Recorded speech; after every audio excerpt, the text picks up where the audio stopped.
Unraveling the hidden truths buried in history, the complex historical and political situation between Somaliland and Somalia, including the 1960 union, raises legal disputes and challenges. Somaliland claims it has never been part of Somalia, and the lack of mutual ratification raises questions about its legality.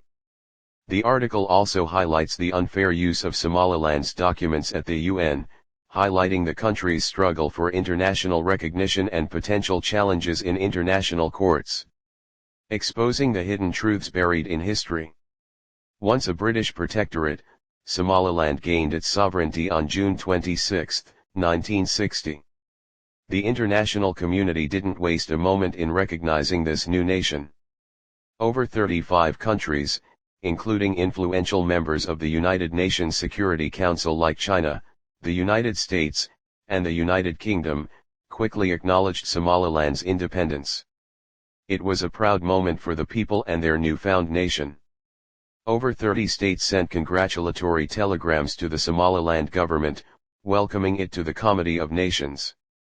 But here's where the story takes a disturbing turn. Soon after, there was talk of a merger between Somaliland and Somalia, aiming to create an ethnic national state called the Somali Republic. However, due to legal blunders, this merger never materialized. Contrary to popular belief, in 1960, it was Somalia that merged with the already recognized state of Somaliland, while Somalia itself was under a United Nations trusteeship. It's important to understand that Somaliland has never been a part of Somalia. In fact, it was Somalia that merged with the already recognized state of Somaliland, while Somalia itself was under a United Nations trusteeship. Now let's dig into the legal perspective. Somaliland's initial parliament approved a draft Act of Union, envisioning the creation of the Somali Republic by bringing together Somaliland and Somalia to create this third country. However, Somalia's parliament didn't ratify the act passed by Somaliland. Instead, they drafted their own version in Italian, which was rejected by Somalilanders through a popular referendum in 1961 by a majority. Neither act received mutual ratification, rendering the union legally invalid, and that union has been referred to as being an illegal union, which was never ratified to conclude both unratified acts of union by Somaliland and Somalia. So, in essence, the Somali Republic never truly existed as a legitimate and fully functioning state. Yet Somalia attempted to assert itself as the legal successor of the state of Somaliland. This claim, however, is flawed and misleading. In fact, the former president of Somalia, Adanade, even registered the UN seat as the Somali Republic, which originated from the state of Somaliland independence. This act can be seen as a fraud perpetrated against the state of Somaliland. To this day, Somalia continues to use the credentials of Somaliland from June 26 for the UN seat and falsely presents itself as the Republic of Somaliland. Somalia was initially designated as a UN trusteeship set to gain independence in December 1960, but quickly and without consent, it acquired Somaliland's documents and secured a UN seat on July 1.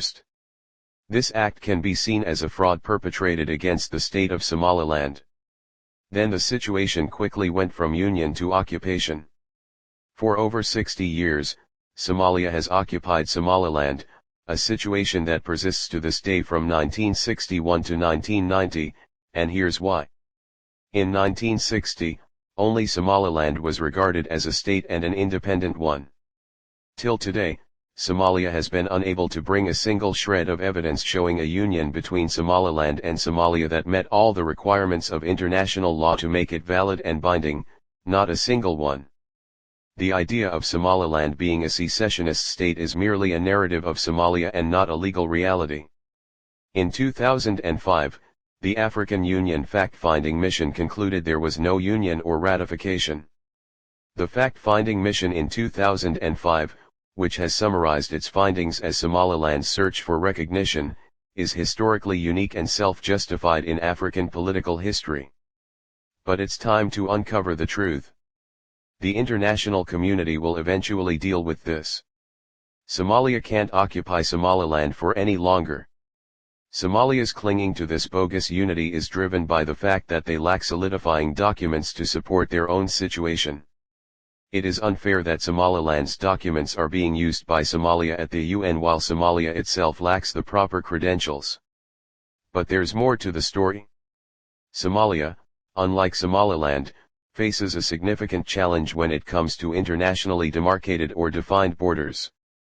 When Somalia became a state, it inherited a boundary problem left behind by Italy. Adding to the complexity, Somalia lacks a definitive piece of paper to indicate its sovereignty guarantee.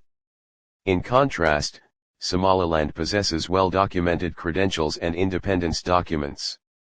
The absence of international recognition and the dispute surrounding Somalia's changing narrative to secessionists covered up the reality. Meanwhile, Somaliland stands firm with its legally recognized status and documented independence. Somaliland, despite its rightful claim to sovereignty and its efforts to seek recognition, faces resistance from Somalia.